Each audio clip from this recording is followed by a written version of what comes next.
kami dari kelompok 5 akan menjelaskan materi zaman romantik. Yang pertama sejarahnya. Musik romantik sebagai zaman dalam sejarah musik klasik barat berlangsung sekitar awal 1800-an sampai dengan dekade pertama abad ke-20. Zaman ini berlangsung sesudah zaman klasik dan zaman sebelum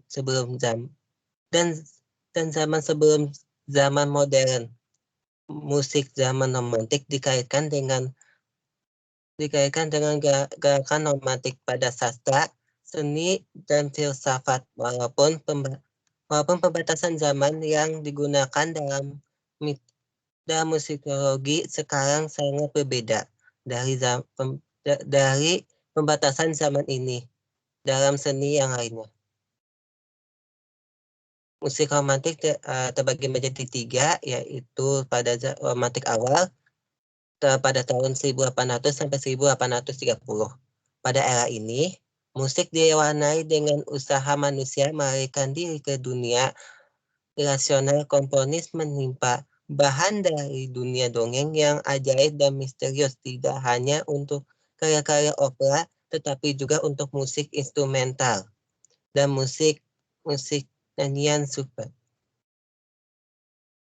Yang kedua ada romantik tinggi pada tahun 1830 sampai 1850. Gaya romantik berkembang ke seluruh Eropa.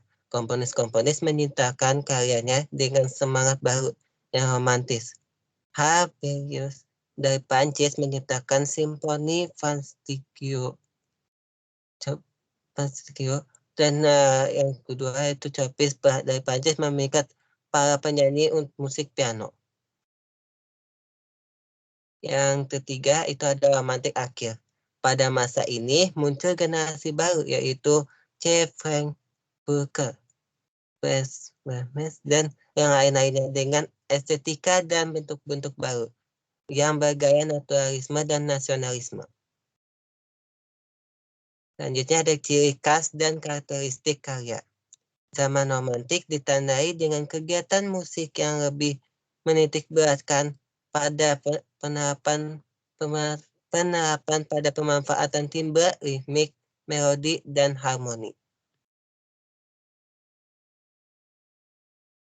Karakteristik dibagi menjadi 4. Segi bentuk, segi harmoni, segi warna suara. Yang pertama, segi bentuk. Musik romantik masih mempertahankan bentuk musik klasik tetapi dengan luasan dan perubahan. Bentuk-bentuk baru yang populer adalah lagu piano singkat, lagu sastra, simfoni, drama musik. Yang kedua ada segi harmoni. Musik romantik mengembangkan musik klasik dengan penambahan nada-nada kromatis.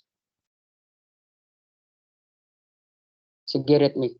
Ritmik musik klasik dikembangkan. Unsur-unsur ritmik seperti tempo mendapat perhatian secara cermat karena ritmik dianggap sebagai bagian dari ungkapan rasa dalam musik. Partitur musik secara cermat diberi catatan yang berkaitan dengan ritmik. Yang keempat, segi warna suara. Instrumen yang menghasilkan suara alamiah seperti flute atau suling, klarinet, tuba, dan trombon lebih diutamakan karena dapat menimbulkan suasana sakral dan khidmat. Pada zaman romantik, karya musik jenis nyanyian sangat berkembang. Bahkan, nyanyian rakyat berperan sangat penting. Dalam nyanyian rakyat sikap asli, wajar, sederhana, dan khas nasional mendapat ungkapan yang semestinya. Lalu ada fungsi musik zaman romantik. Musik telah berfungsi sebagai alat ekspresi musikal individu komponis yang bebas dan tidak terikat. Pada zaman romantik, musik telah berfungsi sebagai alat ekspresi musikal individu komponis yang bebas dan tidak terikat. Selain itu, fungsi musik pada zaman ini masih sama dengan sebelumnya, yaitu musik sebagai hiburan di gedung-gedung pertunjukan dan istana kerajaan. 1. Sebagai alat ekspresi komponis.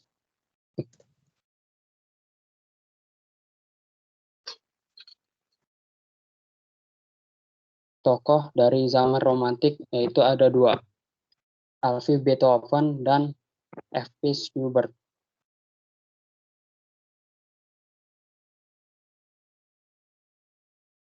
Contoh alat musik dari zaman romantik yaitu ada piano, klarinet, dan harpa.